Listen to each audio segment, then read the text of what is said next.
Let's look at Frederick Douglass. A lot of people know his name. Last year, actually, during Black History Month, I read a book on Douglass. Kind of a strange title, I don't know. But it was still a good book, actually, called Black Crusader. And I enjoyed this book. It was a discarded book at the Tempe Public Library, so I got it for only 50 cents. And anyways, apparently Lincoln said of Douglass that he was the most meritorious man in all of the United States because of the position of where he came or where he ended up. Let me read to you guys a little bit here about Frederick Douglass. First of all, his hair is... This dude, man, he's killing the hair game. I mean, these dudes are like, you know what? I used to be a slave. Now I'm not. I'm gonna do this thing for real. But let's read about Douglass real quick here. Where's my notes here? So yeah, he's born in slavery, escaped to New York in 1838, and then 3 years later, he gave an anti-slavery speech in Massachusetts, and he was promptly hired by the New York Anti-Slavery Society. Again, there's that word, that phrase, anti-slavery. Served as a preacher for Zion Methodist Church, and he helped recruit the first black regiment for the Union Army. Now, that's an interesting thing, right? You know, think about what the country had done to black folks up to this point. And yet, despite all of that, you have black Christians oftentimes willing to have really a heart of forgiveness and overlook that and do things like help this cause. Now, someone will be like, well, it was because of... But still, come on. And the North wasn't perfect. Not by a long shot. And so, you know, sometimes folks who have a criticism towards the United States, especially in relationship to its racial injustices, sometimes they get labeled unpatriotic. And that's just simply not true. Now, there's certainly such thing as unpatriotic people or whatever, and that's an interesting question in and of itself. But you see Douglass, like a lot of people, having understanding there's a dichotomy there, right? This man advised President Lincoln. So there was a relationship there of some sort. And again, no one's saying Lincoln's perfect either. Received presidential appointments by Grant, Hayes, Garfield, and Harrison. 4 different presidents. It's kind of funny, as a Democratic president who unappointed him, I think it was Grover Cleveland Alexander, however you say his name, and then that was in between Garfield and Harrison. Then Harrison came back, and he was a Republican and reappointed him. All those presidents, by the way, I believe are Republicans who appointed him. That's, just a little true fact there. But Douglass certainly is the most well-known out of all the people I'm talking about today. And we'll spend a little bit of time on here. He was born in 1818, died in 1895. He was an orator, so he gave killer speeches, a writer, an abolitionist, and a statesman. Maryland-born slave, he escaped and became a prominent abolitionist. And he describes his conversion in this way. I saw the world in a new light. My great concern was to have everybody converted. That's true gospel transformation right there, ladies and gentlemen, isn't it? My desire to learn increased, and especially did I want a thorough acquaintance with the contents of the Bible, end quote. Now, my understanding is that he wasn't necessarily a studious man prior to his conversion. That sort of wasn't his interest or whatever. But what a beautiful thing. His conversion drives him to want to learn more, to want to know more. That's a beautiful blessing, isn't it? And it also drove him to evangelism. All right, you see what I'm saying? He wants people to know the Bible, to know God. He taught a secret Sunday school for slaves. Now, why would you have to do that?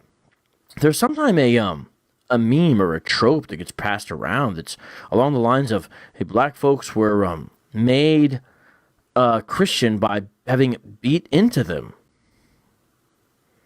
It's not so much. Not so much.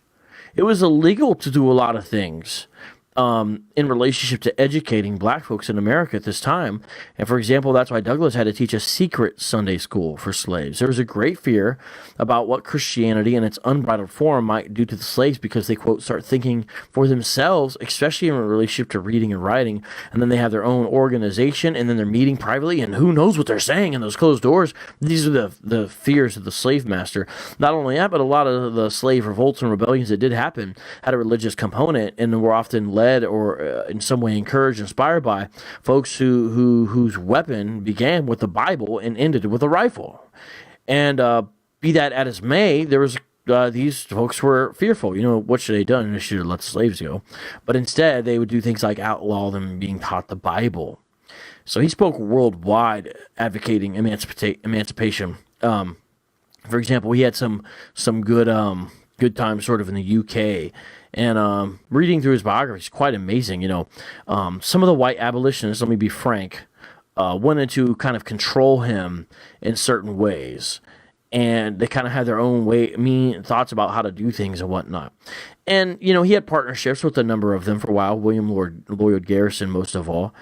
But, Douglas wanted to think for himself. For example, Garrison taught that the Constitution was a pro-slavery document. And so that's why he would talk about burning, America's documents, stuff like that. He was definitely a radical abolitionist. I think we needed people like that. I have utmost respect and admiration for Garrison. Don't get me wrong. That's not the point of this. But Douglas reevaluated that position, and Douglas said, I don't think so. I don't think that it is a pro-slavery document. You know what I'm saying? And I respect that. Let me see here. My point is, by saying all that, is that he thought for himself, not just what other people wanted him to think or whatever. Now let me read a little bit here.